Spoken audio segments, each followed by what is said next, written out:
Walladzina jahadu fina lanahdiyannahum subulana. Walladzina jahadu, siapa yang bersungguh-sungguh, ya. Jahadu itu bersungguh-sungguh. Cuma kadang-kadang kalau kita diterjemahkan berjihad, kayaknya bunuh orang gitu. Bukan itu maknanya. Kesungguhan. Walladzina jahadu fina lanahdiyannahum subulana. Siapa yang bersungguh-sungguh mencari jalanku, kata Allah. Benar-benar pasti akan aku tunjukkan itu. Dan itu dikatakan di situ, wa innal, dan sungguh Allah pasti bersama-sama dengan orang-orang yang sungguh-sungguh tadi. Jadi dibarengin gitu sama Allah, dibarengin.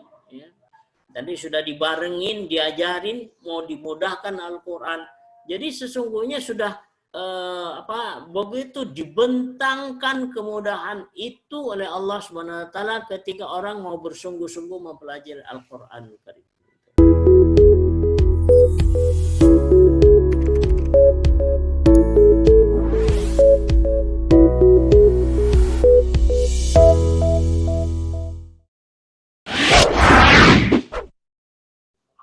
Romi, Abah, Assalamualaikum. Waalaikumsalam. Silakan Mas Romi. Ya, silakan. Minta dijelasin nih, Bah. Yang pertama pertanyaannya, Bah, kapan waktu Allah menurunkan cahaya?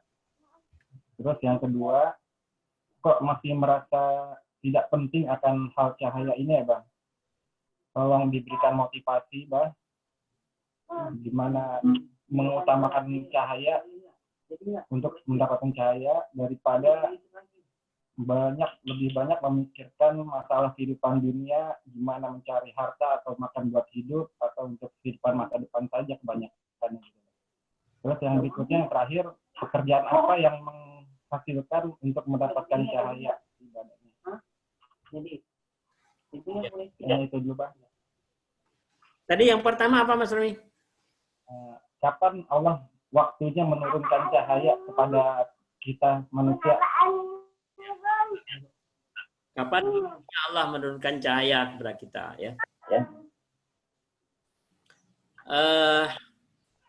Allah sesungguhnya ini memang mari kita lihat di surat 28 ayat 56 ya. Sungguh engkau Muhammad tidak dapat memberi petunjuk kepada orang yang engkau kasihi, tetapi Allah memberi petunjuk kepada orang yang Dia kehendaki, dan Dia lebih mengetahui orang-orang yang mau menerima petunjuk. Jadi artinya di sini apa? Allah menyatakan bahwa petunjuk itu Nabi Muhammad tidak bisa kasih petunjuk. Kemudian Allah tahu betul siapa yang pantas dikasih petunjuk. Jadi sebenarnya Allah sudah mau kasih petunjuk, tapi kira-kira pantas nggak? Artinya apa? Bahwa di sini cahaya itu akan diturunkan oleh Allah seperti tadi, ya. Jadi penyakit-penyakit yang ada di dalam dada tadi, kekotoran tadi, ya, kebencian, kedengkian, buruk sangka, gitu ya. Nah, maka itu yang harus dibersihkan terlebih dahulu, karena itu yang akan menjadi penghalang. Kalau itu penghalangnya sudah kita bersihkan, ya, maka insya Allah akan Allah mudahkan cahaya itu akan turun. Kemudian yang kedua adalah bahwa apa tadi masalah dunia, ya. Merasa kayaknya untuk mendapatkan cahaya ini kok masih merasa nggak penting, Mbak. Jadi yang lebih penting kayaknya kita masih urusan masalah kehidupan dunia, di mana kita cari makan, mencari harta untuk kehidupan masa depan kita. Gitu. Kayaknya untuk mengejar cahaya ini kesungguhannya motivasinya nggak ada gitu, Mbak. Iya. Lebih sungguh kepada untuk kehidupan cari makan, cari harta gitu, Mbak. Motivasinya tolong, Mbak. Jadi sesungguhnya begini, itu bukan sesuatu motivasi yang terpisah, ya.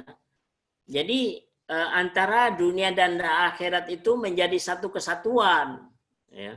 Jangan dipisah, mencari akhirat sendiri, mencari dunia sendiri, tidak begitu. Artinya apa? Pada saat kita mencari dunia, ya, mari kita lihat di surat 28 ayat 77. Dan carilah pahala negeri akhirat dengan apa yang telah dianugerahkan Allah kepadamu. Tetapi janganlah kamu lupakan bagianmu di dunia dan berbuat baiklah kepada orang lain, sebagaimana Allah telah berbuat baik kepadamu. Dan janganlah kamu berbuat kerusakan di bumi. Sungguh Allah tidak menyukai orang yang berbuat kerusakan. Ya. Jadi artinya begitu. Jadi mencari di sini dikatakan wabtaghi fima ataqallad darul akhirah. Jadi semua apa yang kita upayakan itu adalah di dalam rangka untuk mencari akhirat. Wala tansa nasibaka minad dunya. Dan jangan lupakan nasibmu di dunia. Artinya apa? Ketika mencari dunia itu niatnya kepada negeri akhirat gitu. Jadi apa namanya? Ketika kita mencari dunia tidak harus lepas dari akhirat. Tapi sebaliknya ketika misalnya kita mencari dunia, maka tujuan kita itu untuk mencari akhirat. Jadi bukan berarti ketika kita mencari dunia, terus kemudian kita jauh dari akhirat, tidak. Ya, maka di situ dikatakan bahwa orientasinya atau tujuannya dunia itu adalah untuk mencari akhirat. Kemudian di situ ada dikatakan pada saat mencari dunia tadi orientasinya kepada akhirat, di situ dikatakan wa ahsin kama ahsanallahu ilaik. Wa ahsin. Wa ahsin itu adalah fi'il amr ya, kalimat perintah. Berbuat ihsanlah kalian. Jadi berbuat ihsan. Jadi artinya apa? Pada saat bekerja mencari dunia itu ya, bahwa kita merasa diperintah oleh Allah Subhanahu wa taala ya. Kita mencari dunia ini, bos kita adalah Allah. Jadi semuanya adalah memohon petunjuk kepada Allah. Karena kita merasa bos kita adalah Allah, maka kita tidak akan berani membuat kerusakan di muka bumi. Katakan misalnya curang, korupsi, atau dan lain sebagainya gitu. Nah, itu adalah dari sisi niat dan tekad bagaimana bahwa ihsan itu tetap bersama-sama dengan orang yang sedang mencari dunia. Kemudian pada aplikasi dunianya, ya, mari kita di surat Al-Jum'ah ya, surat 62 ayat 10. Apabila sholat telah dilaksanakan, maka bertebaranlah kamu di muka bumi. Carilah karunia Allah. Ingatlah Allah banyak-banyak agar kamu beruntung. Ya. Jadi dikatakan di situ fa idza qudiyatis salatu fantashiru fil ard wabtaghu min fadlillah wa dzkurullaha katsiran la'allakum tuflihun. Apabila telah ditunaikan salat, fantashiru fil ard. Bertebaranlah kamu di muka bumi. Jadi artinya apa? Suruh bekerja. Ayat ini ya, perintah salat ya, perintah sholat dengan perintah bekerja itu menjadi satu ayat. Jadi artinya apa? Bahwa mencari dunia itu adalah perintah Allah juga. Artinya itu ibadah. Kalau kita tahu ilmunya. Apa kata Allah? Wadzukurullaha dzikran katsiran. Pada saat kalian bekerja itu perbanyaklah berzikir kepada Allah supaya kalian beruntung. Apakah kita sedang berbisnis ya? Jadi tetap kita orientasinya kepada akhirat, karena ini pada saat berbisnis kita diperintah untuk mencari nafkah oleh Allah Subhanahu wa taala. Begitu niatnya. Dan pada saat melakukan proses apakah jual beli, apakah berdagang, wadzukurullaha katsiran la'allakum tuflihun. Perbanyaklah kalian berzikir kepada Allah supaya kalian beruntung. Jadi di sini perintah Allah. Jadi kalau ingin bisnisnya beruntung, banyak berzikir kepada Allah supaya untungnya banyak. Ya, di mana untungnya? Ya, di akhiratnya untung, di dunianya juga untung. Jadi di sini tidak ada pemisahan antara dunia dan akhirat itu. Ya. Jadi yang namanya akhirat, mencari akhirat, itu nyarinya di dunia. Ya. Jangan mencari akhirat nanti dalam kubur, nggak ada. Mencari nasib kita nanti di akhirat, kita nyarinya di dunia ini. Gitu. Sehingga semua kita tetap jadi dalam kondisi berzikir kepada Allah Subhanahu wa taala. Maka di sini berzikir itu senantiasa akan bersama-sama dengan kita pada saat kita mencari nafkah di dunia ini. Maka zikirnya apa pada saat mencari nafkah? Coba buka surat 71 ayat 10 sampai 12. Maka aku berkata kepada mereka, mohonlah ampunan kepada Tuhanmu. Sungguh Dia Maha Pengampun. Niscaya Dia akan menurunkan hujan yang lebat dari langit kepadamu, dan Dia memperbanyak harta dan anak-anakmu, dan mengadakan kebun-kebun, dan mengadakan sungai-sungai untukmu. Ya. Jadi zikirnya apa? Mohon ampunan kepada Allah, istighfar kepada Allah, astagfirullahaladzim, astagfirullahaladzim. Supaya Allah memperbanyak harta, memperbanyak rezeki. Ini yang mengatakan begitu adalah Allah gitu. Jadi istighfar yang banyak. Ya. Pada saat kita berdagang, perbanyaklah istighfar kepada Allah. Nah, cuma ada tambahannya. Nabi menyatakan, maka istighfar itu atau zikir itu hendaknya diikuti dengan berselawat kepada Nabi. Karena zikir kita, istighfar kita itu akan berada di antara langit dan bumi. Kecuali dengan berselawat kepada Nabi SAW. Maka istighfar yang banyak, kemudian salawat juga yang banyak. Allahumma sholli wa sallim wa barik ala Muhammad wa ala ali Muhammad. Jadi semuanya tidak ada yang tercecer gitu. Jadi sesungguhnya tinggal kita mensiasati secara keilmuan, dan keilmuan itu bersumber dari Al-Qur'anul Karim. Jadi kalau bersumber dari Al-Quran sudah pasti benar. Jadi bukan bersumber kepada pendapat manusia. Kalau pendapat manusia itu namanya tafsir. Jadi dalam hal ini saya tidak berpendapat, saya hanya menyampaikan firman Allah saja dan sunnah Rasulullah Shallallahu Alaihi Wasallam. Barangkali itu, Mas Rami. Wallahu a'lam. Nambah ya, Bang. Bang, saya pengen sekali untuk mendapatkan cahaya, Bang. Jadi ada kerjaan atau amalan apa aja Pak yang dikerjakan untuk mendapatkan cahaya secara maksimal? Ya. Yang begini. Atau berhubungan dengan waktu juga, Bang, siang atau malam gitu amalannya? Yang pertama ya harus dibersihkan dulu. Ya, bersihkan jiwanya ya. Bersihkan dari tadi seperti apa yang sudah kita sampaikan tadi. Jadi kebencian, dengki, dendam itu harus bersihkan. Mohon kepada Allah, Rabbi shrali sadri wa yassir amri wahlul 'uqdatam min lisani yafqahu qawli. Kemudian yang kedua artinya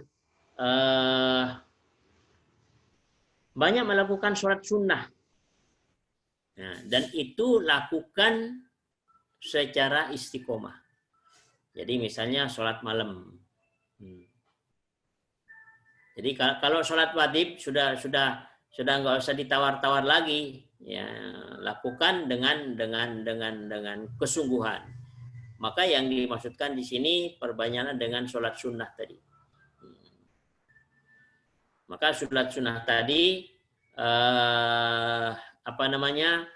pada saat kita berzikir, ya. Karena sesungguhnya substansinya itu ada pada zikrullah, berzikir kepada Allah SWT. Nah, berzikir kepada Allah itu adalah sesungguhnya bagaimana jiwa kita itu betul-betul merasakan ucapan zikir yang kita lantunkan. Ya. Jadi misalnya astagfirullahaladzim, astagfirullahaladzim. Ya Allah, aku memohon ampunan kepada Allah yang Maha Agung. Ya, gitu ya. Maka di situ bagaimana astagfirullah itu kita masukkan ke dalam perasaan. Maka yang kita rasakan itu adalah keagungan Allah. Keagungan Allah, ya. Kita berhadapan dengan keagungan Allah, sementara kita adalah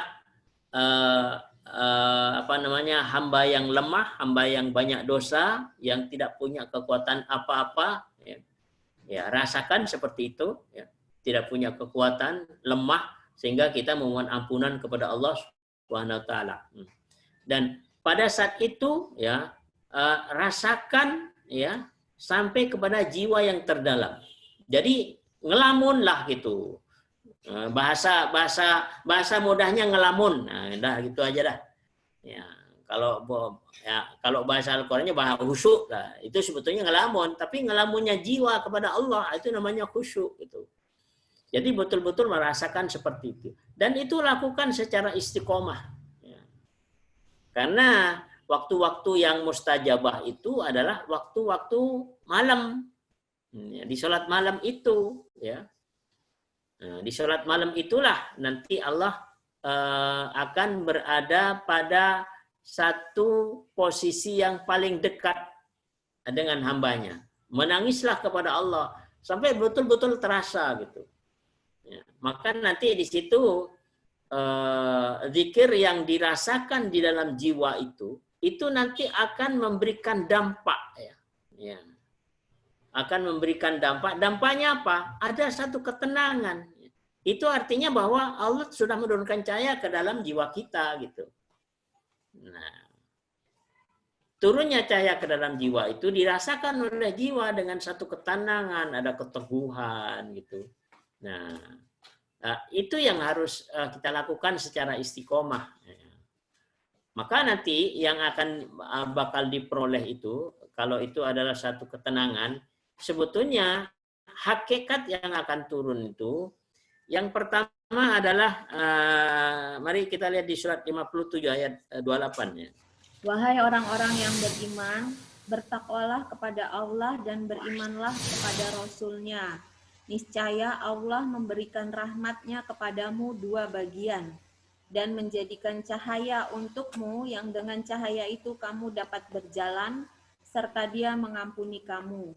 Dan Allah Maha Pengampun, Maha Penyayang. Itu yang langsung dari Allah Subhanahu wa taala. Bukan hanya itu saja, kemudian Allah akan mengutus tentara langit. Ya, surat 41 ya, ayat 30 dan 31. Sesungguhnya orang-orang yang berkata, Tuhan kami adalah Allah. Kemudian mereka meneguhkan pendirian mereka, maka malaikat-malaikat akan turun kepada mereka dengan berkata, janganlah kamu merasa takut dan janganlah kamu bersedih hati, dan bergembiralah kamu dengan memperoleh surga yang telah dijanjikan kepadamu. Kamilah pelindung-pelindungmu dalam kehidupan dunia dan akhirat. Di dalamnya surga, kamu memperoleh apa yang kamu inginkan dan memperoleh apa yang kamu minta. Jadi artinya di sini menunjukkan bahwa orang-orang yang istiqomah kepada Allah Subhanahu wa taala. Apanya istiqomah? Zikirnya istiqomah, salat malamnya istiqomah gitu. Kemudian apa? Kemudian di situ Allah akan turunkan malaikat itu. Malaikat itu akan turun kepada orang yang punya amalan istiqomah tadi. Kemudian malaikat tadi membisikkan, Allah takhafu wa la tahzanu. Jangan takut dan jangan sedih. Wa absyiru bil jannah. Kemudian apa? Bergembiralah, gembira. Kemudian di situ dilanjutkan, nahnu awliyaukum fil hayatid dunya wa fil akhirah. Malaikat yang akan mengawal, membackingi di dunia sampai di akhirat. Artinya apa? Malaikat itu akan senantiasa bersama-sama dengan orang yang istiqomah tadi. Di mana? Di dunia sampai di akhirat, sampai betul-betul nanti malaikat itu mengantarkan kita ke dalam surga Jannatul Na'im. Maka di sini supaya Allah perintahkan tentara langit mendampingi kita, maka kita harus punya amalan yang istiqomah. Ya, apa yang istiqomah? Zikir, misalnya zikir dalam keadaan berdiri, duduk dan berbaring. Gitu. Terus kemudian sholat malam, gitu. Nah, itu harus istiqomah, gitu. Nah, karena nanti ya dari situlah sesungguhnya cahaya. Kalau yang pertama itu dari Allah langsung berupa cahaya, yang dengan cahaya itu kamu bisa berjalan di permukaan bumi dengan benar, kata Allah. Yang kedua, Allah utus malaikat itu yang akan turun kepada orang yang melakukan amalan istiqomah tadi. Sehingga dengan demikian amalan istiqomah itu namanya istiqomah harus kita lakukan dalam kurun waktu tertentu. Kita bersabar melakukan itu hanya semata-mata mengharapkan cahaya dari Allah Subhanahu wa taala. Maka itu harus dilakukan secara ihsan tadi. Zikirnya harus zikir ihsan.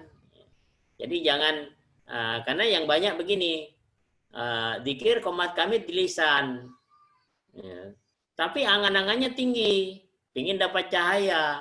Padahal zikirnya ketika berzikir pikiran kemana-mana. Nah, ya itu yang akan sulit mendapatkan cahaya, ya, karena sesungguhnya cahaya itu adanya satu komunikasi antara hamba dengan Allah. Ya, kita ngomong berdua, ya kita begitu kan, maka akan dijawab sama Allah. Maka jawaban Allah itu nanti Allah turunkan cahaya itu, gitu. Maka nanti akan memberikan satu keteguhan luar biasa, berikan kenyamanan, gitu, ampunan dari Allah Subhanahu wa taala, gitu. Nah, maka ketika sudah mendapatkan petunjuk atau ampunan dari Allah Subhanahu wa taala, maka orang-orang itu akan dibuat sama Allah menjadi senang kepada ilmunya Allah. Dan dibuat senang menuntut ilmunya Allah. Itu adalah satu karunia yang terbesar. Diberikan kecintaan kepada ilmunya Allah, diberikan semangat untuk mencari ilmunya Allah. Itu adalah merupakan hidayah yang paling besar. Ya, hidayah milik Allah yang paling besar yang diberikan kepada hambanya. Sehingga kata Nabi SAW, kalau orang itu akan menjadi penduduk surga, akan dimudahkan oleh Allah Subhanahu wa taala untuk memahami Al-Qur'an tadi. Akan diberikan satu motivasi, keinginan yang kuat untuk mempelajari Al-Qur'an. Maka itu adalah merupakan satu hidayah dan itu mahal. Ya. Itu nggak ada tokonya itu. Kalau ada tokonya kan bisa kulaan di toko. Jadi kalau mau kulaan itu langsung aja kulaan kepada Allah Subhanahu wa taala secara istiqomah. Maka itu sesungguhnya yang dinamakan dengan cahaya tadi. Jadi kemudian selanjutnya ya sudah kita syukuri kepada Allah karena Allah sudah memberikan pahala yang tertinggi berupa motivasi untuk menggali ya ilmunya Allah ya, yang ada di dalam Al-Qur'an Karim. Maka semuanya itu minta kepada Allah, ya Allah, mudahkan ya Allah, berikan ilmumu ya Allah, mudahkan untuk memahami Al-Qur'an ya Allah. Nanti pasti akan dikasih oleh Allah ya. Coba dilihat di surat 2 ayat 282 itu, di ayat yang terakhir. Dan bertakwalah kepada Allah. Allah memberikan pengajaran kepadamu dan Allah Maha mengetahui segala sesuatu. Wattaqullaha wa yu'allimukullah, bertakwalah kepada Allah. Ya, nanti Allah sendiri yang akan mengajarkan, diajari sama Allah gitu. Jadi kalau umpamanya kita baca Al-Quran nggak ngerti, tanya sama Allah, apa nih Allah? Tanya dalam hati, nggak usah ngomong divulgarkan, apa nih Allah? Tanya dalam hati. Nanti Allah berikan kepahaman itu. Dan itu janji Allah gitu. Dan Allah sudah janji ketika orang itu bersungguh-sungguh kepada Al-Quran, maka Allah akan mudahkan untuk memahami Al-Quran itu. Coba buka surat 54 ayat 40. Dan sungguh telah kami mudahkan Al-Quran untuk peringatan. Maka adakah orang yang mau mengambil pelajaran? Nah, itu kan tawaran dari Allah. Ya, akan dimudahkan sama Allah. Tidak cukup hanya dimudahkan sama Allah, tapi akan diajari sama Allah. Itu Allah kurang santun bagaimana ya, zat yang maha pencipta berbicara seperti itu kan menunjukkan bahwa luar biasa gitu. Sudah akan dimudahkan Al-Quran, terus kemudian akan diajari. Itu kan subhanallah gitu. Coba buka di surat 29 ayat 69. Dan orang-orang yang berjihad untuk mencari keridhaan kami akan tunjukkan kepada mereka jalan-jalan kami. Dan sungguh Allah beserta orang-orang yang berbuat baik. Walladzina jahadu fina lanahdiyannahum subulana. Walladzina jahadu. Siapa yang bersungguh-sungguh, ya. Jahadu itu bersungguh-sungguh. Cuma kadang-kadang kalau kita diterjemahkan berjihad, kayaknya bunuh orang gitu. Bukan itu maknanya. Kesungguhan. Walladzina jahadu fina lanahdiyannahum subulana. Siapa yang bersungguh-sungguh mencari jalanku, kata Allah. Benar-benar pasti akan aku tunjukkan itu. Dan itu dikatakan di situ, wa innal, dan sungguh Allah pasti bersama-sama dengan orang-orang yang sungguh-sungguh tadi. Jadi dibarengin gitu sama Allah, dibarengin. Ya. Tadi sudah dibarengin, diajarin, mau dimudahkan Al-Quran. Jadi sesungguhnya sudah begitu dibentangkan kemudahan itu oleh Allah Subhanahu wa taala ketika orang mau bersungguh-sungguh mempelajari Al-Qur'an Karim. Jadi tidak ada alasan, jadi sulit, enggak, semuanya mudah, dimudahkan sama Allah. Karena itu janji Allah pasti gitu. Yang janji itu adalah Allah, itu bukan pendapat manusia, tapi Allah sendiri yang memfasilitasi itu, berjanji akan siapa yang mau mengambil pelajaran dari Al-Quran, maka aku akan mudahkan. Siapa yang bertakwa kepadaku, maka akan aku ajari, kata Allah. Siapa yang bersungguh-sungguh mencari jalanku, pasti akan aku tunjukkan jalanku itu. Dan aku pasti bersama-sama dengan orang yang bersungguh-sungguh tadi. Itu subhanallah, itu merupakan firman Allah yang betul-betul Allah itu sangat menghargai, menghormati hambanya, begitu disanjungnya oleh Allah, diberikan satu apresiasi, penghargaan yang sangat tinggi kepada orang yang mau sungguh-sungguh mencari jalan Allah itu. Ya. Jadi nggak usah takut, yang penting kita mau bersungguh-sungguh, minta kepada Allah, ya Allah seperti apa ya Allah, berikan ya Allah, ya. Ajari aku ya Allah, dengan bahasa kita aja gitu. Allah sudah tahu apa yang kita mau itu. Pasti nanti Allah akan berikan jawaban itu. Ya harus praktek gitu. Barangkali itu Mas Rami, wallahu a'lam.